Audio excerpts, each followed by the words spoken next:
No spin, no bias, no censorship. I'm Dan Wootton. This is Outspoken episode number 307. And breaking right now, Hadush Kabatu, the illegal migrant who was in the UK for just 8 days after arriving in a small boat, has just been found guilty at Chelmsford Magistrates Court of 5 crimes, including the sexual assault of a 14-year-old teenage girl in Epping while staying at the now infamous Bell Hotel.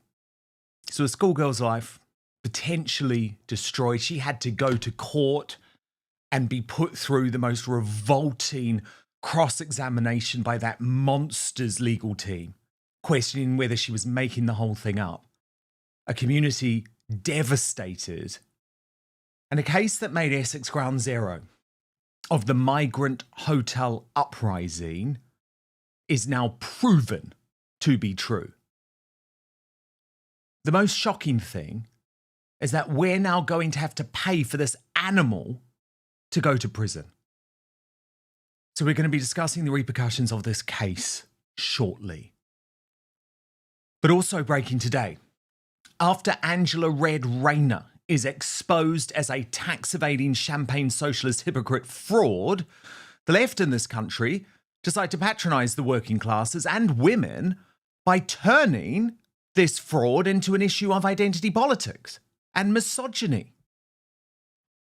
The sexism and classism that's been thrown at Angela, not just by the Telegraph, but by Tory politicians, is hypocritical in the extreme, ill-deserved, and just basically shows them up because this is a woman with talent and charisma coming out of her fingers. I'm going to support her already because, frankly, I feel like if we want to see women like Angela Rayner, who have a complicated background, who come from a working-class background, a woman who had her first child when she was a teenager, then we need to be able to forgive her. And just because it is Angela, with her accent and her background, people are treating her in a way they wouldn't, that if a Tory MP who was born in wealth had a second home, which many of them do already. Angela Rayner comes under sustained coverage because she's a working class woman in a way that, frankly, Nigel Farage, leading members of the shadow cabinet, never. You really cannot hate these people enough. But Rayner will probably hang on as ministers are lined up to provide their pitiful hostage video defence of the indefensible, including the actual Chancellor. Anyone that saw Angela's statement yesterday, saw her interview yesterday, I think will have a lot of sympathy with some of the challenging family circumstances around this, around Angela's disabled son. So Rachel from accounts must now go too, right? Given she's now defending a tax avoider. But the reality is, we have a deputy prime minister exposed as a Chancellor as our decline as a clown country speeds up by the day. She's quite clearly a Chancellor who thinks she's cleverer than she actually is in terms of how she can do rinky-dink deals. Dodge a little bit of council tax here, dodge that. Oh, none of it's illegal. None of it's illegal, ever. It's just all a bit complicated. But why are the elite class and regime media battling so hard to save this depraved scumbag woman? I'll tell you in my digest next. Then, my superstar panel weigh-in. Jim Ferguson, the founder of Freedom Train International and international ambassador for Advance UK, and the broadcaster, Paula London. Also coming up on the show today, Labour's white trash slur over the Pakistani Muslim rape gangs is exposed by a former member of the party. We'll show you what they really think. Megyn Kelly warns the UK is now dangerous for those defending women's rights as the left laments the UK's free speech catastrophe over Graham Linehan. And Maya Toosey hits back at Camilla Tominey over her white supremacist slur on Tommy Robinson. So who's right? We'll debate. Then, in the uncancelled after show on Substack, as King Charles empathises with fellow cancer patients at a Birmingham hospital, Lady Colin Campbell is here with the latest news on the monarch's health ahead of a potential crunch meeting with Prince Harry. You can sign up to watch on Substack at www.outspoken.live. We'll also reveal our last Greatest Britain and Union Jackass of the week. Here are today's nominees. Zach Polanski, The new Green Party leader nominated by Kaz Quinn for saying that Graham Linehan should have been arrested. Dennis Jones nominated by Bitboard 778 for referring to grooming gang victims as white trash. Labour hates you and your children. And Rachel Reeves nominated by Darren Donaldson for her desperate defence of Rayner, which he says was a hard watch. Now, this is the last Union Jackass of the week. At the end of the show, we will put the Union Jackasses from across the week head-to-head to be named the worst Briton in the world next week tomorrow. Remember, Rayner did win earlier in the week, so that's why she isn't up today. Leave me your feedback throughout the show too. I'll read out the best comments at the end. Do stick with us throughout the show. But now, let's go. Okay, so the regime media are not going to tell you what's really going on with Angela Red Rayner, but I will. There is now an insane left-wing plot to save this tax-evading champagne socialist hypocrite cheat of a deputy prime minister. And what's most disgusting is that they have conspired to use this privileged charlatan's working-class roots and her sex to defend the indefensible. Now, I am working class. My dad's family were miners in South Shields. They would never not pay their taxes and would be disgusted that we have a leader about to increase their taxes while avoiding a £40,000 payment on an £800,000 house. But you cannot hate the left in this country enough, because after hounding Conservatives out of office for far less, Rayner's truly serious and potentially criminal evasion is being excused because of her background. And this, let me tell you, is a planned line of attack, because we have seen it across the MSM, from union reps, from Labour stooges, from sympathetic journalists, and from actual cabinet ministers like Peter Kyle.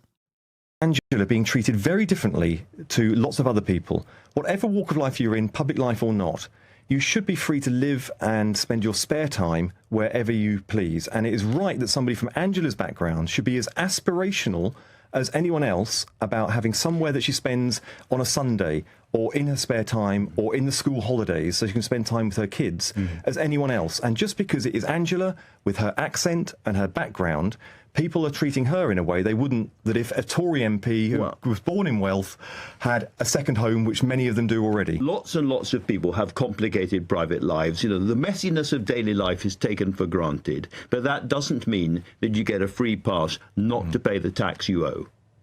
Completely right. And that is why Angela is being totally upfront. That is why Angela took legal advice. Which was wrong. But I think all of us would rely on legal advice for which you have sought out, for which you have paid for, and is done by a qualified lawyer. And it is the basis of the legal advice that is in question here, not Angela's actions.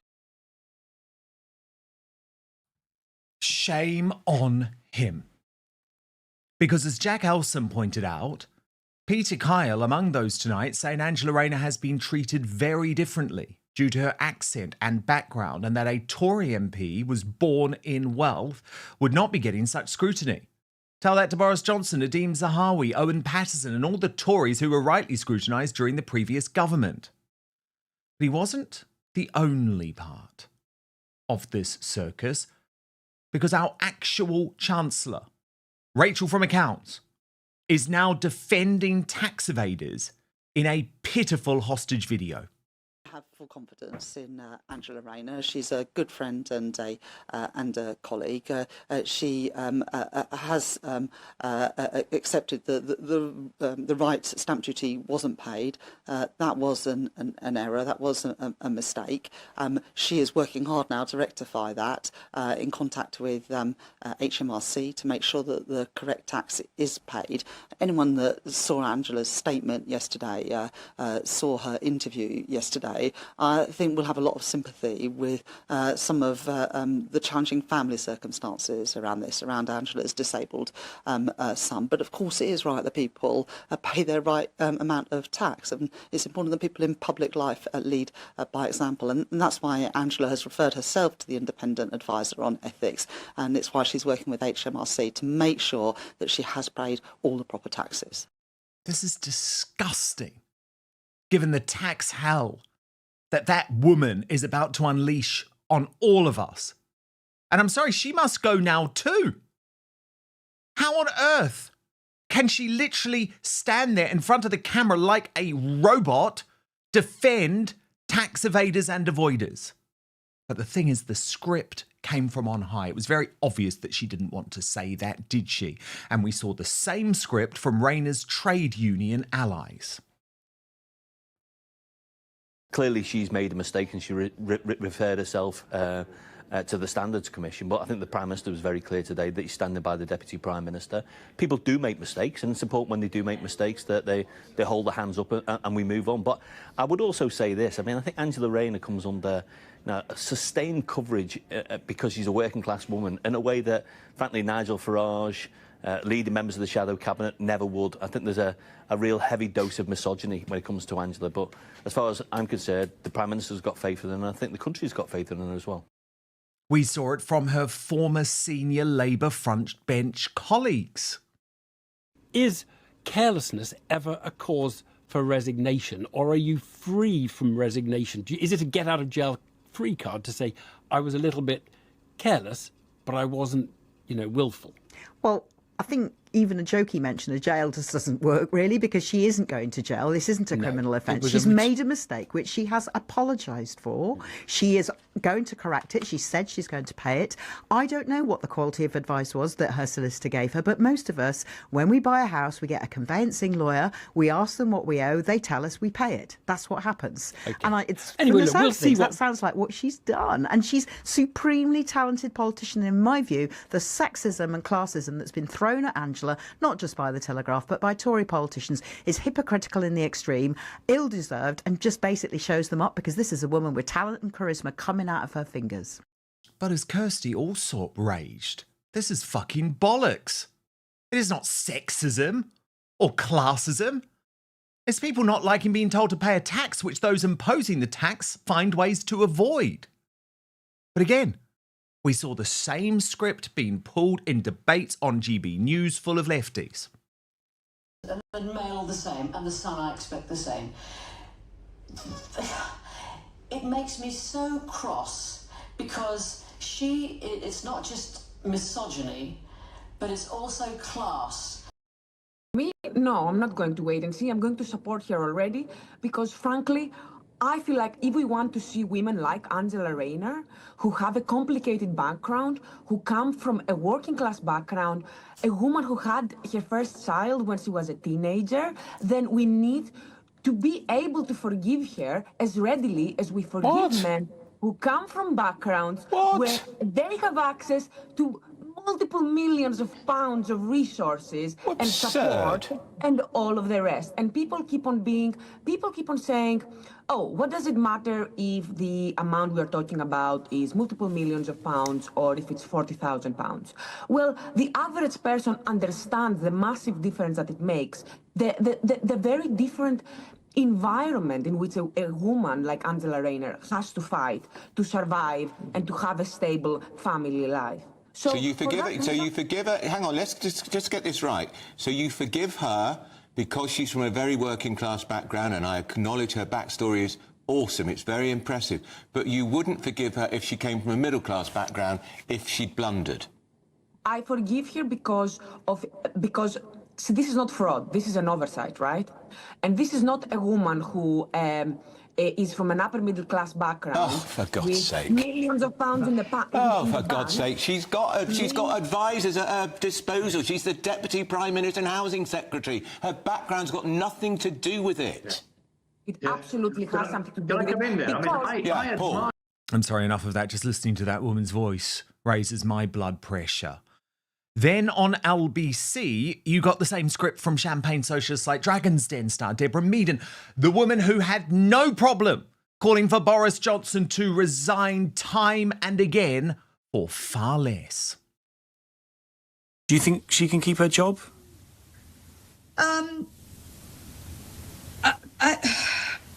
I think it's a little bit of a... Of course it's not right, but I do think it's a little bit of a side issue and a distraction at the moment. Do you know what I really, really worry about, Tom? We spend so much time talking about those issues that are really raised by people with vested interests to bring somebody down. It's a fair thing to ask, though, isn't it? She's the housing minister. Yeah, well, I do agree with that. I do absolutely, it's wrong. Absolutely, without a doubt, it's wrong. But I do think that we are spending a lot of time talking about issues that are not fundamentally going to impact everybody's lives. And I talk about that, and I talk about migration. Yeah, so she can keep her job. Oh, Tom, I don't know, as the answer. The hypocrisy is on another level. And I mean, remember how Rayner herself went for Nadeem Zahawi in one of her many deranged campaigns while in opposition. Number 10 apparently still doesn't know if other ministers are in dispute over their own taxes. So what is the Prime Minister doing about it? Last week, he told the House all questions had been answered, and he was told that there was no outstanding issues. Yet now, the independent adviser is investigating. So will he publish the terms of reference? And why does the Prime Minister need an adviser to tell him that this conduct is unethical? If this isn't a breach of the ministerial code, surely the code itself is wrong, Mr. Speaker, and it's the Prime Minister's job to fix it. If the Prime Minister came clean about what he knew and when, and took responsibility for the conduct of his own cabinet, would we need yet another investigation into another member of his top team? Even now, Number 10 says the party chair retains the Prime Minister's full confidence.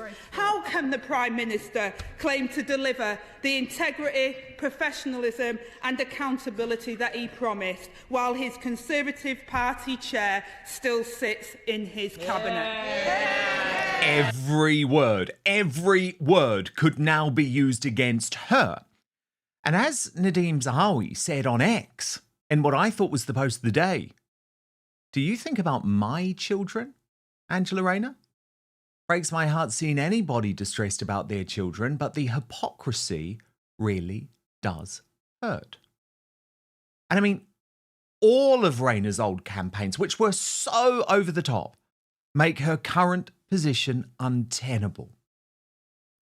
Holding any position in public life should mean upholding the highest standards of ethics and integrity.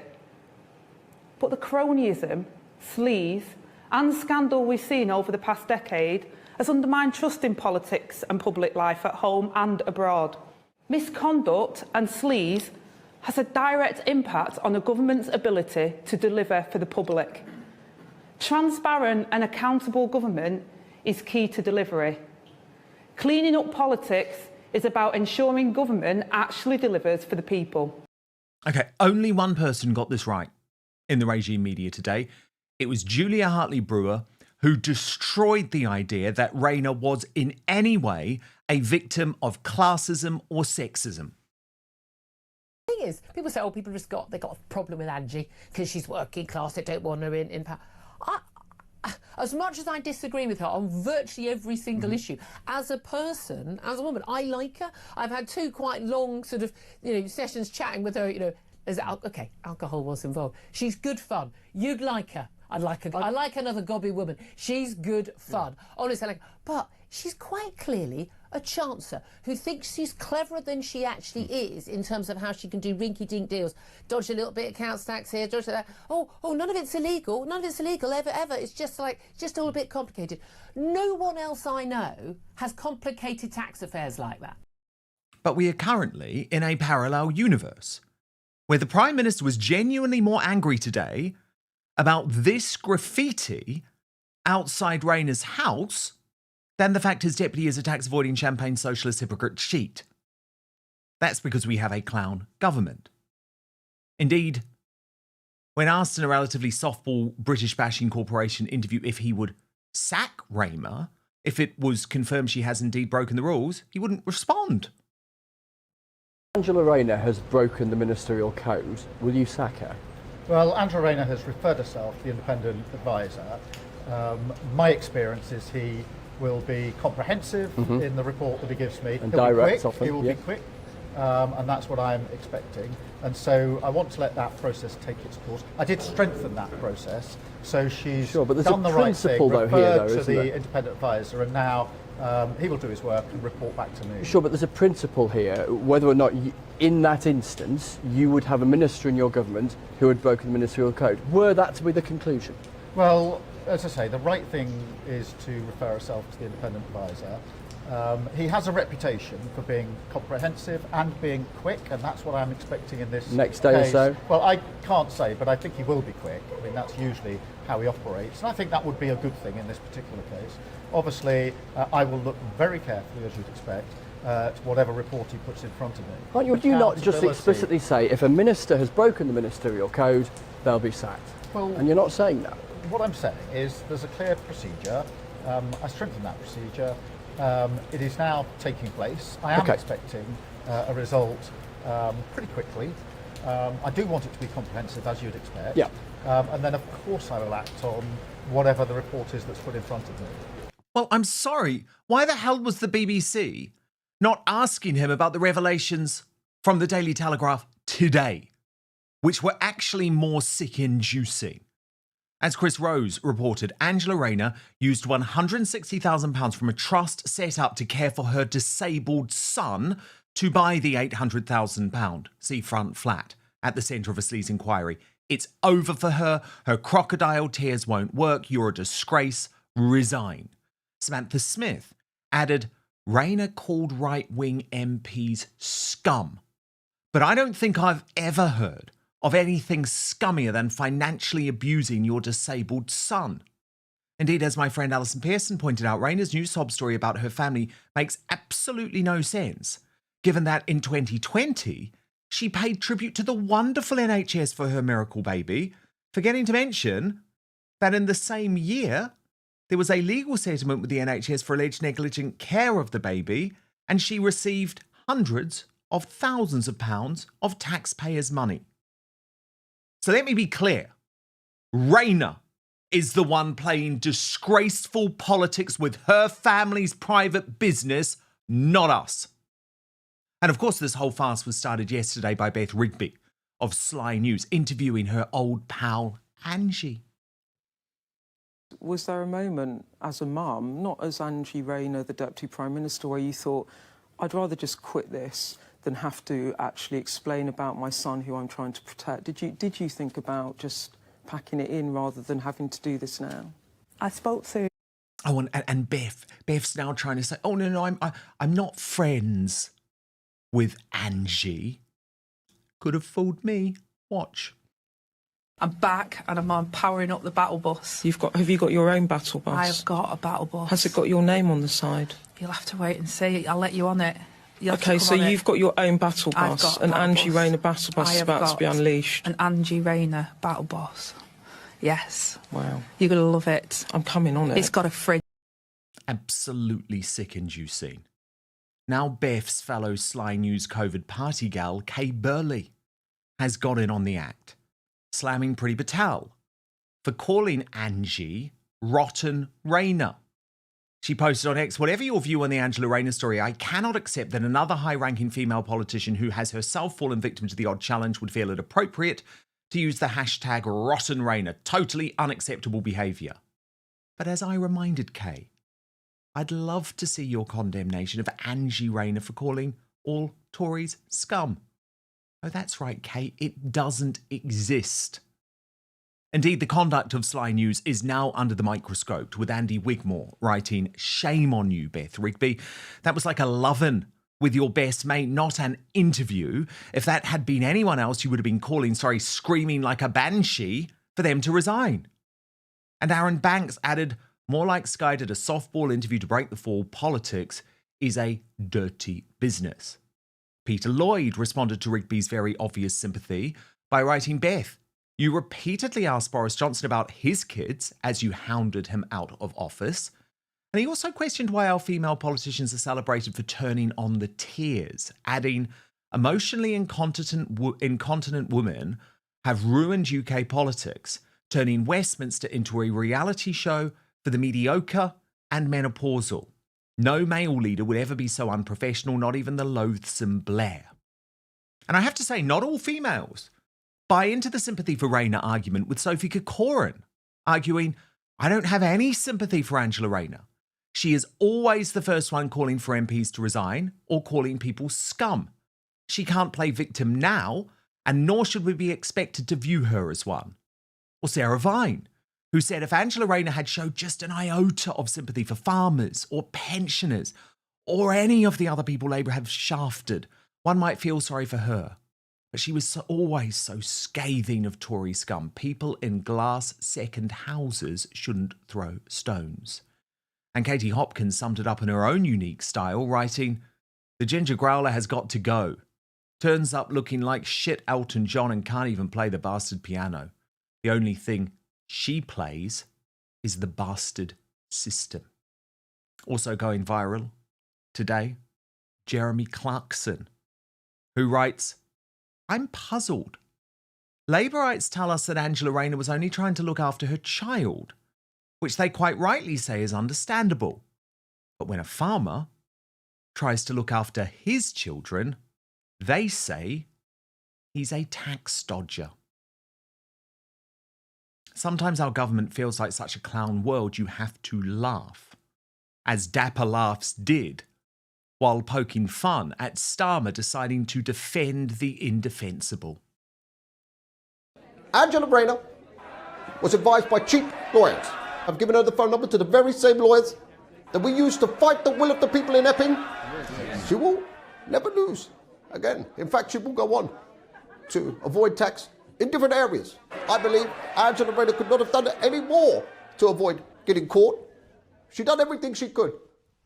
You know, she used every recommended loophole that this government could come up with to avoid paying tax. Listen, it was just a little boo-boo, a little mistake in the paperwork. And she has taken the advice of our media team, and she's revealed a couple of home truths, little family secrets, to humanise her to the great British people. And as I stand next to her, as she attempts to build 1.5 million homes for herself and illegal immigrants, I'm proud. And listen, if you're going to build 1.5 million homes, you should at least get one tax-free. After all, I've said it before and I'll say it again, what is the point of being in a position of power unless you can use it to your own advantage? And if I see any of you tweeting about this later on, you'll get nicked quicker than Graham Linehan can punch a woman in the bollocks. Now, the superstar panel is here. Jim Ferguson, Paula London, welcome to Outspoken. On one of those days where I feel like I'm living in a parallel universe, Paula. I mean, can you believe this insane plot to try and say that this is all down to the fact that Angela Rayner is a working class woman? I say, how bloody offensive is that to working class women? It is. She's a disgrace. It's been actually quite funny, though, having a look what's been going on social media. But, I mean, a lot of identity-based politics, they are being deployed at the moment, but it's just not working. Lots of arguments. I just don't really know what's going on. And I think it's very bad of her to try to blame the solicitor. She knew exactly what she was doing. She is the housing minister. And there's also been other discussions before about her council house. So, yeah, I think she's had a good run. I don't even think she should have been an MP in the first place. She doesn't even have basic maths or English GCSE. And I think she's a bit of an embarrassment to us on the world stage. Jim Ferguson, she's now trying to blame her local high street solicitor as if she's some innocent damsel in distress, not the Deputy Prime Minister, not the Housing Secretary, not a very rich woman with access to a huge amount of resources. Well, Dan, great to see you and great to be on with you and Paula. Look, the buck stops with her. She's the Deputy Prime Minister. She knows exactly what she was doing, and there are no excuses. But this really goes to show a lack of leadership within our current government, not only from the Prime Minister, who won't come out and say if she's broken the ministerial code that she'll be sacked. No, they are weak, they are ineffective, and they are really, really bad for Britain. Look, what we're seeing here is just indicative of a much, much wider problem. You know, over the last 2 to 3 days, I have done a lot of research online. The mood of the country, I've never seen it, Dan, so angry with this government. From the censorship to the rising crime levels, the mass illegal immigration. I mean, the whole thing is at tinderbox stages. And what we now see with Angela Rayner doing what she's done, and then the far left trying to justify it because she comes from a working class background, is indefensible, in my opinion. 100%. 100%.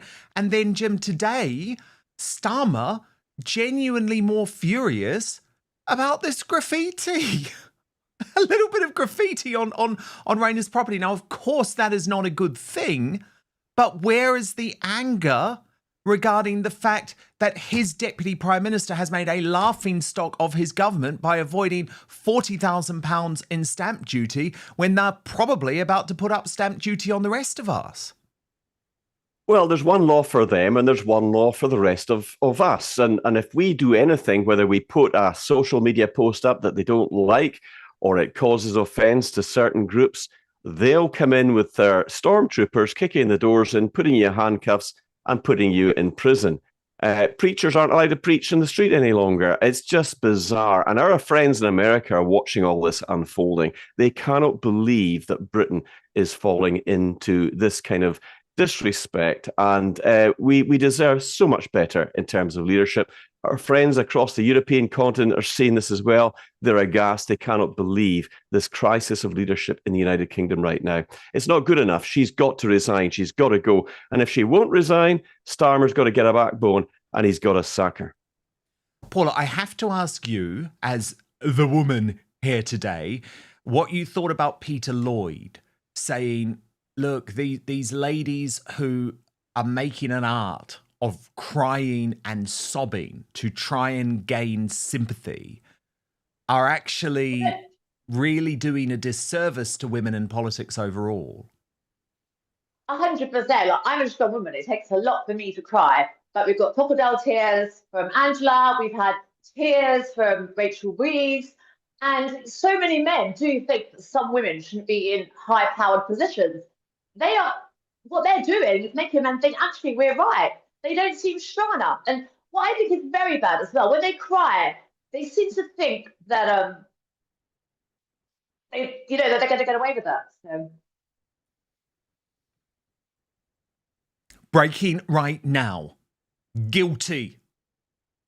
The parents of Epping were not far-right agitators. They were absolutely horrified about an illegal migrant fresh off the boat, potentially from Ethiopia or Eritrea or Afghanistan or Jamaica, who knows and who cares, sexually assaulting a 14-year-old in the Epping High Street. And today, going through our legal process, Habush Kabuto is now guilty. We can talk about the horrifying details of this case for the first time today. But I think we can also despair about the state of the disunited kingdom, which means this animal scumbag who should not have been here in the first place is not going to be immediately on a deportation plane out of this country, but we are going to pay for him to go to jail. This case was the start of the Epping uprising. Do you remember he invited the young girl back to the Bell Hotel? Told her, we can have a bit of fun in there. We could make some lovely Jamaican babies. And then his lawyer, and look, I know this woman was doing her job, but it still makes me absolutely sick, cross-examined the victim the 14-year-old victim in court at the Chelmsford Magistrates Court because this animal pleaded not guilty. And she was asked in the stand. She was challenged in the stand and told that she was making the whole thing up. I know we're a civilized society, right? But this man shouldn't be here. He should never have been here. And he should not be here for another day. And it is time that we woke up. This court verdict has to be the beginning of the end. And can I just say, God bless you, Epping. God bless you, the mums of Epping. God bless you, the pink ladies. Because without you bringing this local case to the attention of not just the rest of the United Kingdom, but the world, including the world's richest and most powerful man, Elon Musk, the mainstream media, trust me, would still be playing cover-up. Because cases like that of Habush Kabato happen every single damn day in our high streets. And unfortunately, many of them lead to rapes. So I am done with this. This verdict has to change our national situation. And after speaking to Sarah White on yesterday's show, she is the leader of the Epping Uprising, a member of Reform UK, who has been arrested and charged for unfurling the Union Jack flag outside the Epping Council offices. But she is very clear that the people of Epping will not stop their peaceful uprising until those scumbags are out of the Bell Hotel. To my superstar panel, Paula London and Jim Ferguson. Jim Ferguson, this has to be the red line now. This man is guilty. This happened. So when you're watching woke ITV or reading the damn Guardian or the Metro who say all of these people inside the Bell Hotel are just these lovely, innocent asylum seekers, come on, wake up. We have the verdict now. We have the verdict now, but will the leadership do anything about it? Because the leadership in this country is so lacking. Look, Dan, you're absolutely right. We are witnessing some of the most egregious, the most heinous crimes taking place by these illegal migrant men. And let's just be very, very clear about it. They are not asylum seekers. 99% of the people coming across in these boats are young illegal migrant men aged between 19 and 30. And there are tens of thousands of them coming in on a regular basis, being given cash handouts, they're being given mobile phones, they're being housed in luxury hotels, they are being given free healthcare, while military veterans are left homeless on the streets. Our old age pensioners have to choose between heating or eating. It's a scandal that's unfolding. And as I said earlier on in the opening parts of the show, the tipping point has arrived. There is so much anger at this two-tier justice system, this two-tier policing system, and now this two-tier welfare system that has gone off the charts. I actually really worry about the direction this country is being. People are so upset when they see this kind of thing happening. The first order of any government is to protect the citizens, is to protect their people. But Keir Starmer and his cabinet, I have to say the Tories before him, they were putting the rights of unelected and illegal migrants coming into this country first and foremost. It's not the people that should be suffering as a result. But these people do not belong in this country. They should be immediately deported. And I think it's given cause for a rise of the whole deportation issue. They need to be gone. We need to remove them. There is no more excuses left.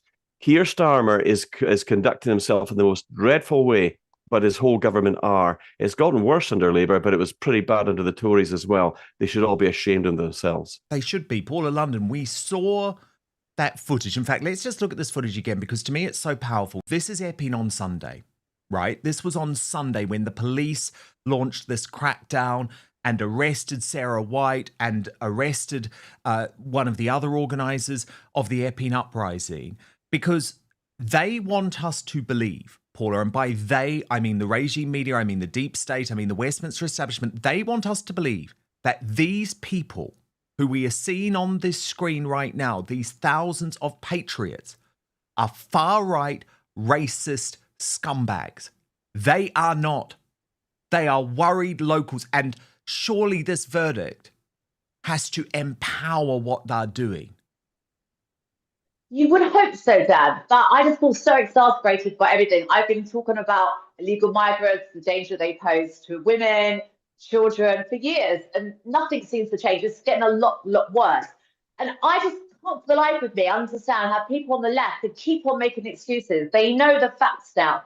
That guy was a dirty pervert, basically. He'd just come in the country. And I feel like some people are targeted because they are, let's not forget, they are literally country shopping to decide where they want to go. They're coming to this country just because they do want to commit crimes. And I just don't know how the people on the left can be so sick to defend these people, even though the facts are black and white. We're living in terrible times. I just don't know what's going to happen now, because nothing's going to get better, I don't think. Well, isn't the issue, Paula, that these people are sick, actually? It's these lefties who try and defend this who are sick. And the way that they talk about the victims in private, I've always known that it's very, very different to their public posturing. But finally, we have had proof of that overnight with what I believe is a massive scandal out of Peterborough, which should be leading the mainstream media. But of course it's not. Of course it's not. This is the Labour Council leader of Peterborough, Dennis Jones, who has just this afternoon resigned after being exposed for describing rape gang victims in Rotherham as poor white trash. Now, his message was leaked by a fellow former Labour councillor, this woman, Daisy Blakemore, and this is how the message read. Dennis Jones wrote, I care about safety and why should immigration... Daisy wrote, I care about safety and why should immigration put women's safety at risk? To which Dennis replied, this is the Labour Council leader, remember? Oh, so white British cops fucking poor white trash in Rotherham is okay, is it? Get a fucking grip, Daisy. You are aiming for populist votes and attention. Forgive me, but you were bright enough to know what you were doing, and politically, I wish you no luck at all. But you know what you were setting out to do. Anyways, enough politics for the day. People already asking for photos with me. Sure they are. Give them your sweetest pout and see above for likely outcome. What an absolute scumbag. Now, on revealing this message publicly, Daisy Blakemore wrote, this is what passes for leadership in our city. Use of offensive slurs. The phrase white trash is demeaning and classist. It dismisses victims of grooming gangs as if their suffering is less serious or less worthy of respect because of their background. That is completely unacceptable, especially from someone in public life. Deflection instead of engagement.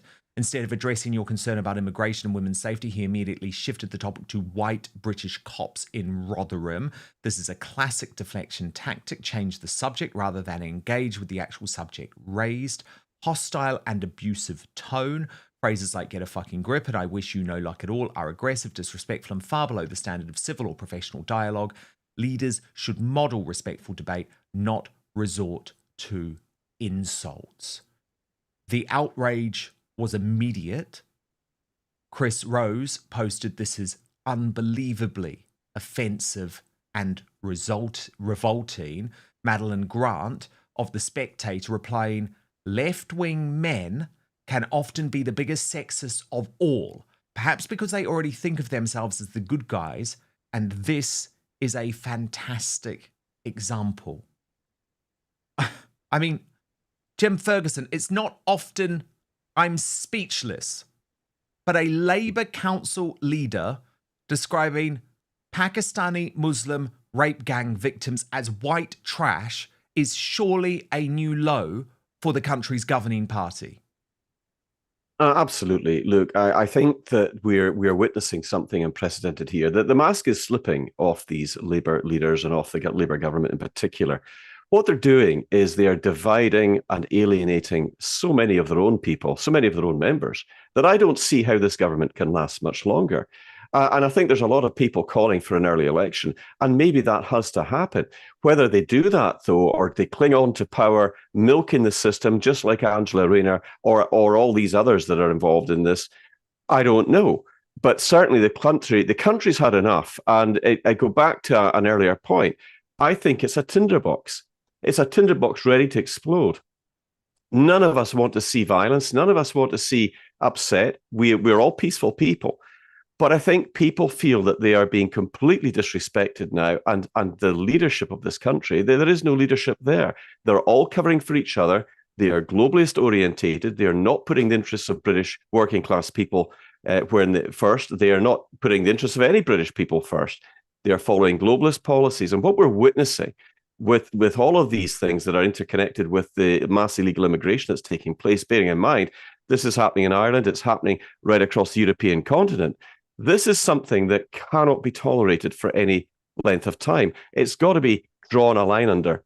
These people that are insulting, denigrating their colleagues, even in their own party, are indicative of the rot that sit within this government and the council leader himself. I'm glad he's resigned, but quite honestly, should he ever have been in that position before? Of course not. I would argue definitely not.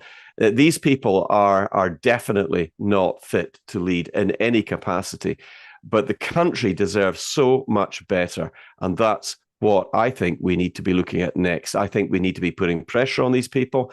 And this whole immigration system, as you said earlier on, is now completely out of control. It's totally out of control, Dan, and it's got to be, a line is going to be drawn under it. But Paula London, can we also just talk about the fact that Labour believes that anti-white racism is completely acceptable? It is the only form of racism that they believe is okay, that they practice on a daily basis. And can you just imagine? I mean, I'm not someone that's easily offended. So if someone wanted to call me white trash, I wouldn't be easily offended. But you just know, if you replace white with any other protected characteristic, any other ethnicity, Paula, all hell would break loose. But anti-white racism in Labour is apparently okay. Yeah, it's just so disgusting. I mean, it's more like, it's horrible if anyone is assaulted by anyone. It goes without saying, whether you're white, black, Muslim or not. But if Muslim girls were getting raped or being attacked, it would be completely different. It's because so many of these girls are white from working class families. Other people don't seem to mind. And if the boot was on the other foot, it'd be completely different. And I look at Sweden, like, I'm very blonde, I'm very fair. A lot of people are. In Sweden, their rape cases have gone up exponentially. That's because of all the illegal migrants there. So I feel like they're literally targeting countries that have a lot of, pale skin, lighter haired girls. And it's really, really eerie. And our government are not protecting us. They're literally feeding us to the wolves. And they're gaslighting us. We know what's going on. We've got the statistics, and they will still try to shut us up by calling us racist if you make a scene about it. So very, very scary times. I'm glad I don't have a young child. I'd be so worried if I did. Britain's free speech crisis is now turning into a catastrophe, shaming us on a global scale and prompting a free speech conversation in the White House just last night between Nigel Farage and Donald Trump.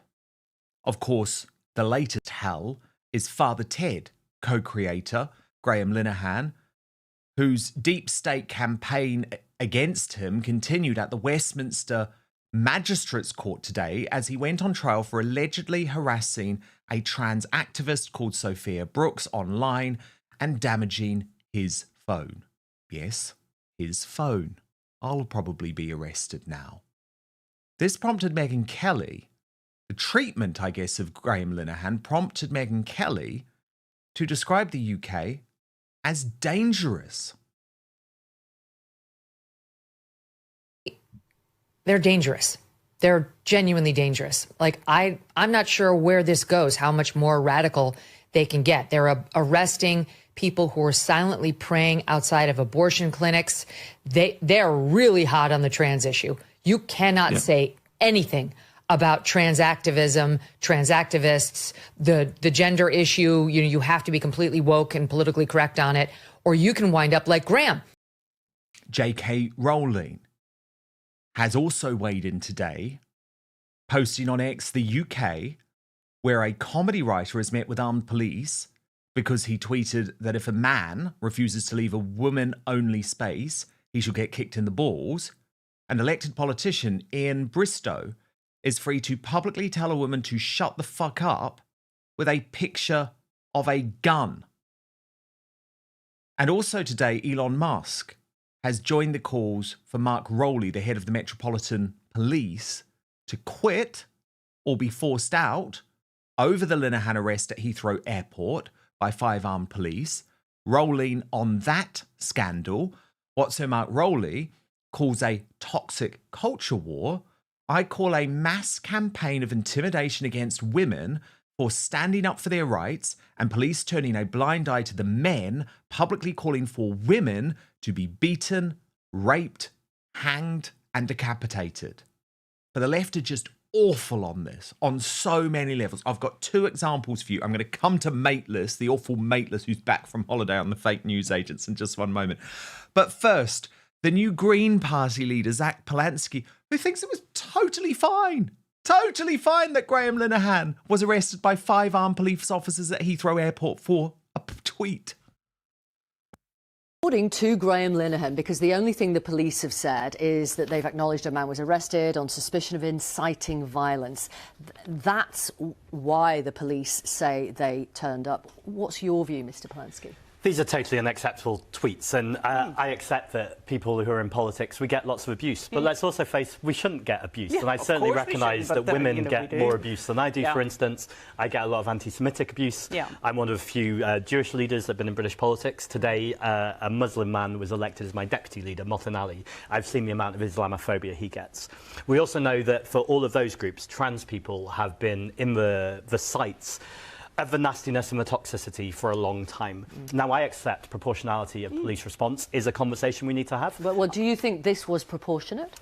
I think it was proportionate to arrest him. I think there's a pattern here. 5 armed police officers turning up? Well, that's the bit that I don't understand why they were armed. And again, I'd need to hear about the police response. And why there were 5, presumably. For sure. So, I mean, he's just like all-out loony, okay? Like, all-out totally loony, because I'd love him to look into his deputy leader a little bit more, but that's a story for another day.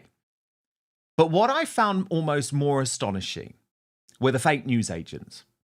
The worst broadcasters in all of the United Kingdom, John Sopel and Emily Maitlis, who weren't concerned about the arrest of Graham Linehan for 3 tweets by 5 armed police officers because it represents an extraordinary breakdown in freedom of expression and our right to free speech in the United Kingdom. No, they weren't worried about that. They were worried about the fact that it gives people like Nigel Farage the right to say that we don't have freedom of speech in the United Kingdom. Watch their intellectual gymnastics.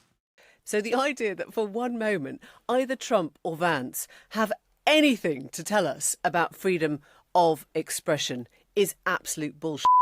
But the annoying thing about this is just for a moment, it opens up that crack. It gives people who you might otherwise despise this sort of position of martyrdom.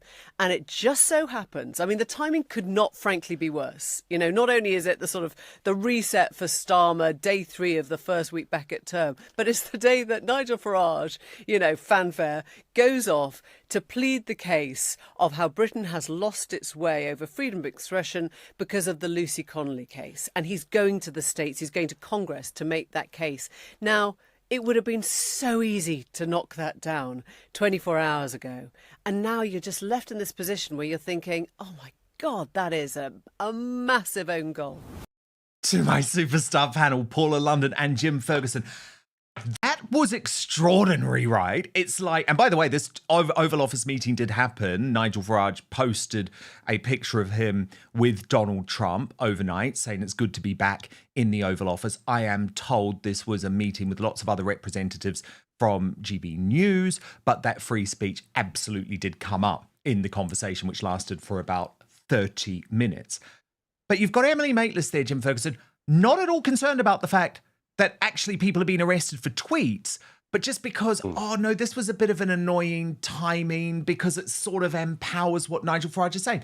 No, Maitlis, what Nigel Farage is saying is true. You just don't give a shit about it because it's no one on your side of the argument who is ever going to be arrested. It's only people on the right. Well, that's exactly it, Dan. The people on the left are what they accuse everybody else of being. Just because we don't agree with them doesn't mean that we're far right, doesn't mean that we're anything. We're just normal people, working people, family people who are concerned about all these issues. What right does it give them to dictate who gets to have freedom of speech and who doesn't? Emily Maitlis is on a whole other level of hypocrisy there. And Nigel was right to say what he said. And of course, our American friends and patriots across the pond are deeply worried and very concerned about what is happening here in the United Kingdom. They're so worried, in fact, that they've called it out. They've called it out when Starmer was sitting beside President Trump, and Starmer said, oh no, freedom of speech is fine. We protect all of that. Well, you just need to look at the headlines practically every single day, and you will see people being arrested and castigated for things that they put up on social media. So censorship in this country is at a whole other level. And our American friends are deeply concerned. You've got to remember, they've got the Constitution, the Bill of Rights. They've got all of these enshrined in law. And of course, a lot of that came from our very own Magna Carta. We should have freedom of expression in this country. But even our European friends see what's happening in the United Kingdom right now. If you say the wrong thing, you face going to prison. This is on a whole other level. And once again, when you couple that together with all the other failings of this government, we are in a tinderbox situation that could explode quite literally at any point in time. We are just waiting for that to happen. And I think it would just take another event that's going to tip people over the edge. So we're witnessing unprecedented levels of censorship in this country, and it's getting worse. This globalization, facial recognition cameras, ULEZ cameras, all of these measures that have been put in place are being done quite deliberately to subjugate and oppress the Brits. And the Brits aren't having it any longer. I think we're winning the information war thanks to great shows like yours and the work that you're doing, Dan and Paula. And I think once again, people are starting to get wise to what's really going on. It's a psychological operation. All of these things that are happening is designed to control and to make examples of us, those of us who are brave enough to speak out. Yeah, absolutely. Because the message is, of course, don't turn up to the protest outside the Epping Hotel. Don't post about the trans debacle. It is absolutely about making an example of people. But Paula Lunnan, can we just talk for one moment about the absolute annoying, infuriating approach taken by Emily Maitlis and John Sopel, who do not realise, who seem to be completely willfully blind to what is going on in the United Kingdom because of their obsession with Nigel Farage. I mean, look at what they've done today. Look at what these losers have done today. Their entire show is being broadcast from Clacton. And by the way, I have absolutely no problem with that as a concept. I mean, I love Clacton. But you know why they're doing it? They're doing it to make a pathetic point. Nigel's not in Clacton again, but Maitlis and Sopel are. So that's why they're there. Because trust me, Paula, these are two people who absolutely look down on the people of Clacton, who think it is appalling that they elected Nigel Farage to be their local MP. And this is their obsession. And so when they heard that Graham Linehan was arrested, Paula, it wasn't like, holy shit, like, what does this mean? How can someone be arrested for a post on X? It's like, oh, damn, that's really bad timing given Nigel Farage is testifying in front of Congress. It's just a bizarre way to view the world. Really, really scary. When I looked into the case, I couldn't quite believe what he said. It really wasn't that bad. I've seen much worse stuff on a daily basis on Twitter. And the fact that they trapped him and waited for him to get off the plane or arrive in the UK is very, very sinister. People look at countries like Dubai and think, oh, they're dictators, they're so strict there. People can say more things in Dubai, I would have thought, on social media than they can now in this country. And in Russia, way more people are getting arrested for social media posts in this country compared to Russia, even thousands of people. And I think if you are a comedian, you should have a little bit of give as well, for satire as well.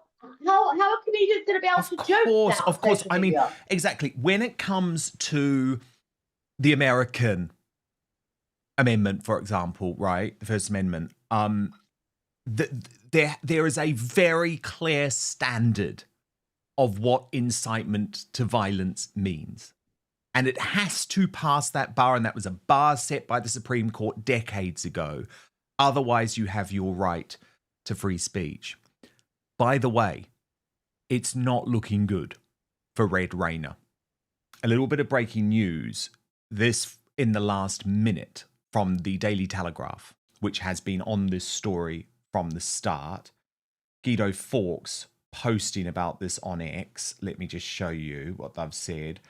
Verico and Associates, the conveyancing firm for purchase of the £800,000 Hove flat, have told the Daily Telegraph, we acted for Ms. Rayner when she purchased the flat in Hove. We did not and never have given tax or trust advice. We probably are being made scapegoats for all this. I just don't understand how she can survive this now, Paula. I mean, she would have to, given this is what this conveyancing firm is saying, she would have to now produce some other legal advice that she was given. But I don't believe this advice exists. And I think this could be the nail in her coffin. Well, I'm surprised you didn't say that Jonathan Reynolds gave her advice, the fake solicitor. I don't know what's going on. And if she does say that a solicitor gave her the wrong advice, they could get struck off. So she just needs to hold her hands up. As I said earlier, she's had a good run. I don't think she ever should have been an MP. And I think she needs to just quit. It's absolutely untenable. Obviously, she's the housing minister.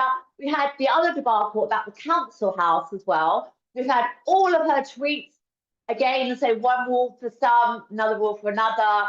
It's just ridiculous. She needs to go. This government is crazy. Obviously, we've had the corruption minister leave because of corruption. We have the homeless minister leave because of their actions making someone else homeless. It's like the joke party. We are a joke all around the world. And let's not forget, PMQs is watched by millions of people around the world. And it's like a Punch and Judy show. It's absolutely ridiculous now. She just needs to go. Yeah, this is not looking good. This is not looking good at all for Red Rayner.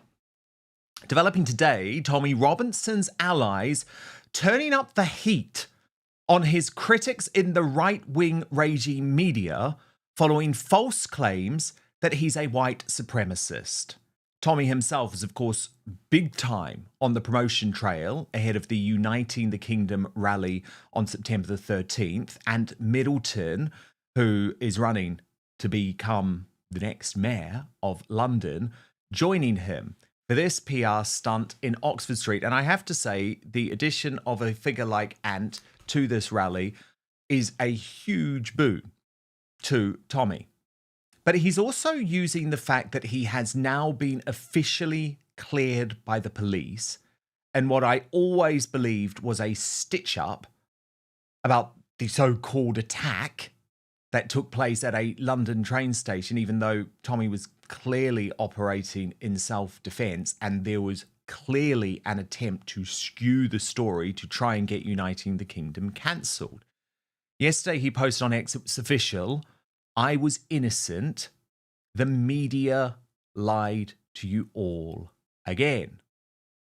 But then Maya Tusi, a close Tommy friend and ally, turned up the heat on GB News presenter Camilla Tominey, who disgraced herself with a number of false claims about Mr. Robinson, writing, "Don't worry, GB News' Camilla Tominey and mainstream party leaders are still going to say you go around randomly beating up people, mostly women, apparently, even if you show them the facts."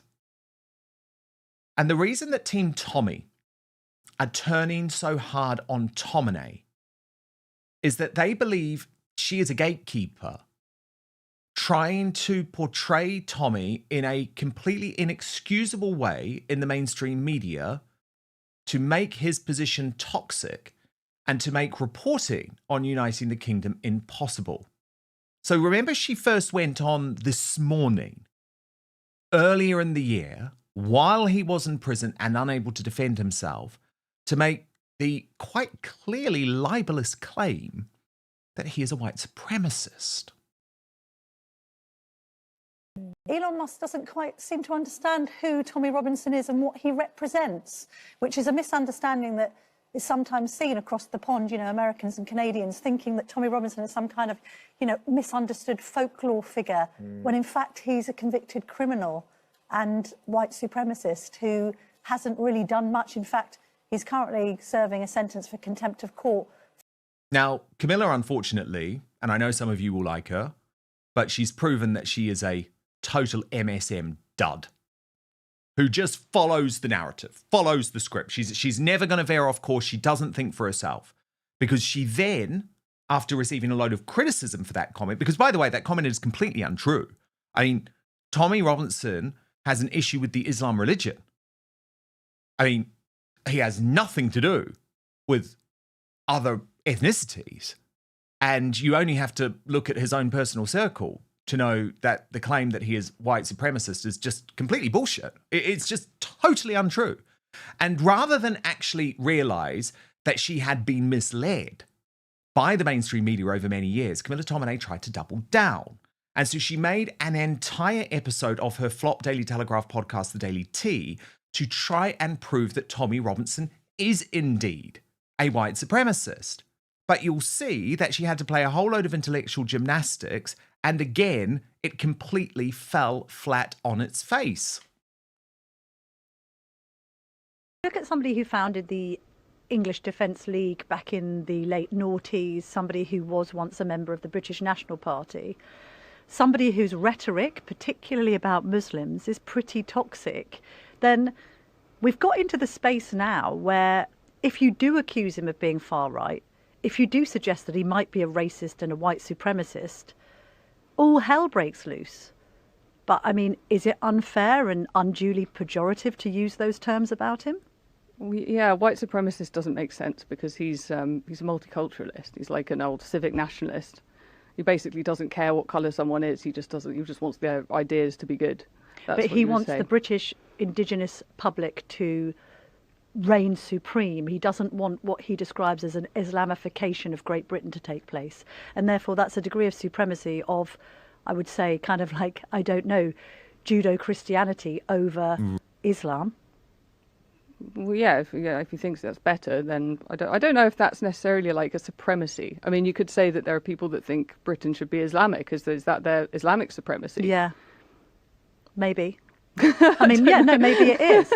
And then, if people would say, oh, Tommy Robinson, he's a racist. There's racism everywhere, and you see it everywhere with different races. That's the thing. So, yeah, Tommy, I would say him going after the Syrian kid in court, I would say that was a bit racist because it was like, oh, he's a Syrian. Like, I would say there's little elements of that. I would say some of the tweeting and stuff. I'm like, yeah. I mean, that is, I think, the most embarrassing piece of broadcasting I've seen in a very long time. Because Camilla Tominey, who claims to be someone who is a patriot, claims to be someone who is on the right, someone who's very much part of that controlled so-called right-wing media revolution, believes, just because she's trying to prove that Tommy Robinson is a white supremacist, that if you want to keep Britain Christian, you are somehow racist. To my superstar panel, Paula London and Jim Ferguson. Jim, I think Maya Tusi and Tommy Robinson are right not to let up on Camilla Tominey here. Because while there is still a gatekeeper of the right in the regime media describing Tommy Robinson as a white supremacist, doubling down with absolutely no evidence to prove that he is, it makes it impossible for him to get fair coverage for what he is doing. For example, what he is going to do on September the 13th. Because right from the offset, you've got the lead flagship presenter of both GB News and the Daily Telegraph saying this is a white supremacist march. They have to keep up on her on this. Yeah, they absolutely do, Dan. And this whole concept of calling Tommy Robinson a white supremacist, it's completely not true. I mean, he cares about his country. He's a patriot. He is deeply alarmed at what is going on with this two-tier justice, two-tier policing, where patriots are getting the really hard end of it of policing, whereas those groups that are on the migrant side seem to get a free pass. He's concerned about a lot of those issues, but he is certainly not a white supremacist, and he's not a racist any more than any normal person who's concerned about mass illegal immigration is. Mayor Toosey, he's a great guy, and he should keep on pushing back on this. What we're witnessing here, especially within the mainstream media, is double standards once again.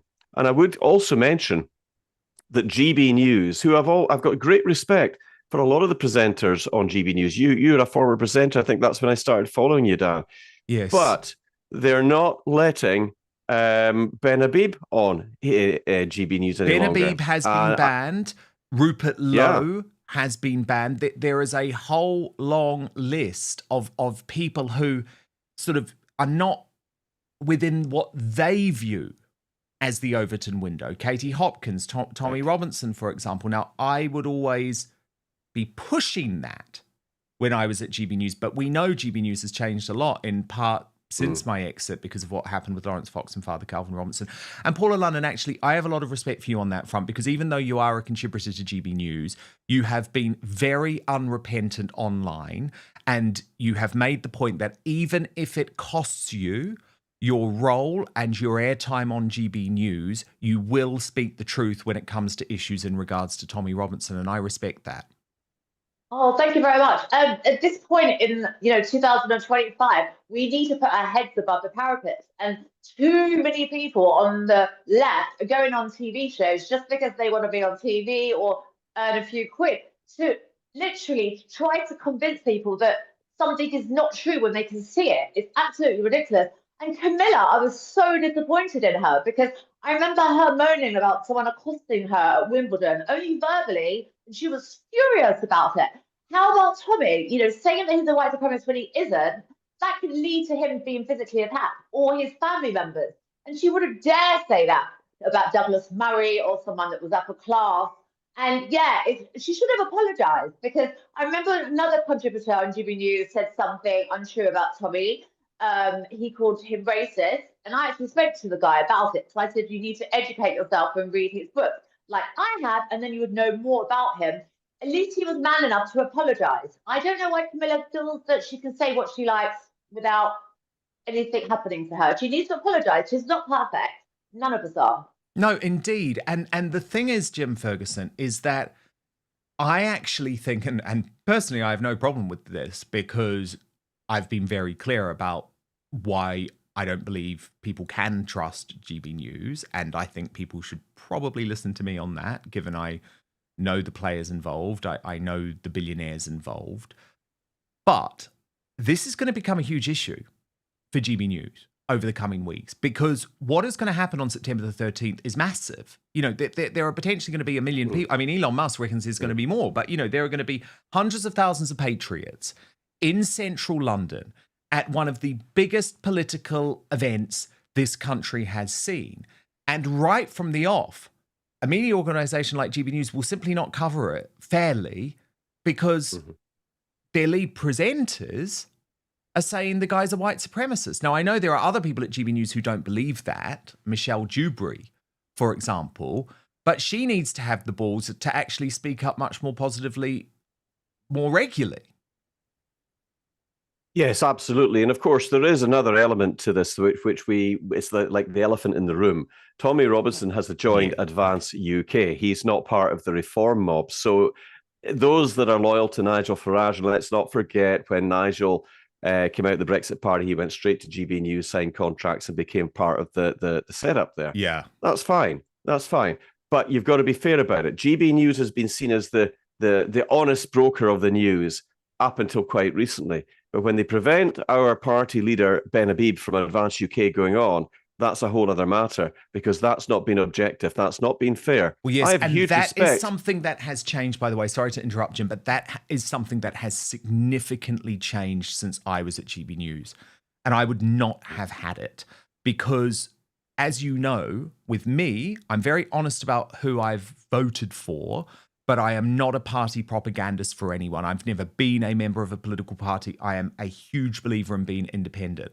And when I was at GB News and working very closely with Nigel Farage in the primetime lineup, he was not involved in any major way. I think he had some honorary president title, but honestly, he wasn't involved in Reform UK. And yes, I would have Richard Tice, who was the then leader on Reform UK, on my show. But anyone who remembers my conversations with Richard will know that they were very robust, and I would challenge him. And it was a journalistic exchange. Yes. And I would also obviously have Ben Habib and Rupert Lowe on my show regularly. And what's happened now is that GB News effectively operates as the propaganda arm of Reform UK. And I would have found that very difficult. Well, it would have been impossible. Yeah, no, because I just think you've got to hold all parties to account. You've got to be fair with everybody, right? And that's what I believe. I think they've got every right to be on GB News, Reform UK, Richard Tice, Nigel Farage, but be fair, let Ben Habib come on as well. And let Tommy Robinson come on too. Absolutely. Tommy's a member of the party. He's a very high-profile guy. And 13th of September will go ahead.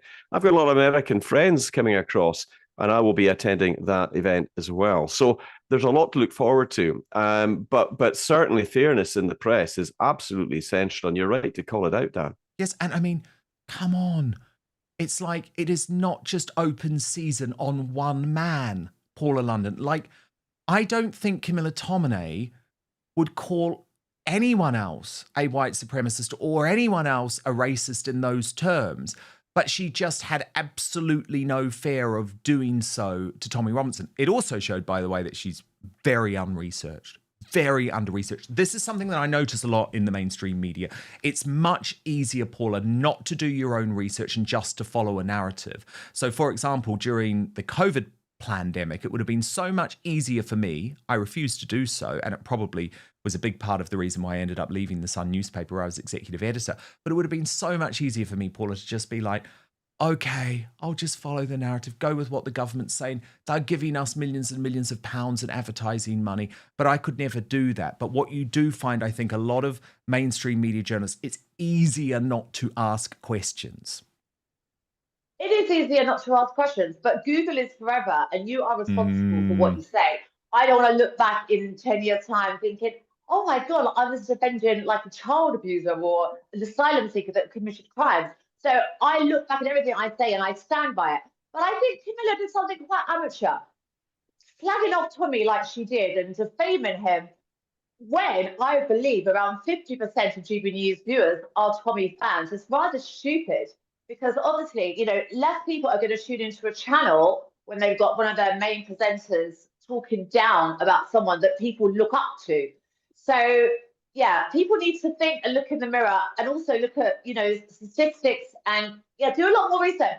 But it's not clever of her to be snobby, because I know a lot of working class people that were Tommy fans used to watch Camilla's show, and now they refuse to after her outburst. Yeah. So, yeah, I don't think it was a smart move at all. No, I don't think it was strategically smart at all. Paula, are you going to go to Uniting the Kingdom on the 13th? I'm really excited. I've never been to a protest in my life. So, yeah, I'm going to wear a nice Union Jack outfit. Yeah, I can't wait. I was going to say, I can imagine your outfit will be very sparkling, very amazing. Well, look, amazing stuff. Thank you so much. Brilliant to have you both here on Outspoken for the first time. The broadcaster, Paula London, and the international ambassador for Advance UK, Jim Ferguson. Thank you both so much. And, well, we're going to do Greatest Britain Union Jackass in just one moment. But first, really interesting comments from you coming through on Angela Rayner. JMC says, we need the lawyer's name too, because if they are giving out such bad info, people need to know. And the firm has its right to operate removed. But as it turns out, it doesn't look like the firm actually gave the tax advice, despite what Angela Rayner said. W. Green says, so are Rayner's friends saying that because she has a disabled son, she should be allowed to fail taxes? She is Jew. Bubblin says, I'm a working class female. If I did this, I would be pulled up straight away. This shows definite two-tier justice, and people are seeing it. And thank you, by the way, to Private Jose and Angel for joining Outspoken Plus. This is interesting too, by the way. Rayner, she's fighting. She is fighting. My God damn, that woman is fighting. She has just posted on X, the mayoral council today discussed the ways our mayors are delivering for their regions. This government is handing power back to where it belongs, to local people who know what really matters to their community. So the fact that she has posted this X, and then you can see her alongside all of the regional mayors, which is very interesting because look at that. You've got Sadiq Khan on the hard left. How appropriate. And then Dame Andrea Jenkins all the way on the right, getting as far as away possible from Sadiq Khan. But clearly this is Angela Rayner saying to Slippery Starmer, do not get rid. Do not get rid. But if you look closely on her face, I think you'll see that she knows the end is nigh. Okay, time to reveal today's Greatest Britain and Union Jackass. A reminder of your nominees. Zach Polanski, nominated by Kaz Quinn for saying that Graham Linehan should be arrested. Dennis Jones, nominated by Bitboard778 for referring to grooming gang victims as white trash. And Rachel from Accounts, nominated by Darren Donaldson for his desperate defence of Angela Rayner. Okay, let me get to your results. In third place, with 12% of the vote, Dennis Jones. The runner-up, with 17% of the vote, the new Green Party leader Zach Polanski with 17% of the vote.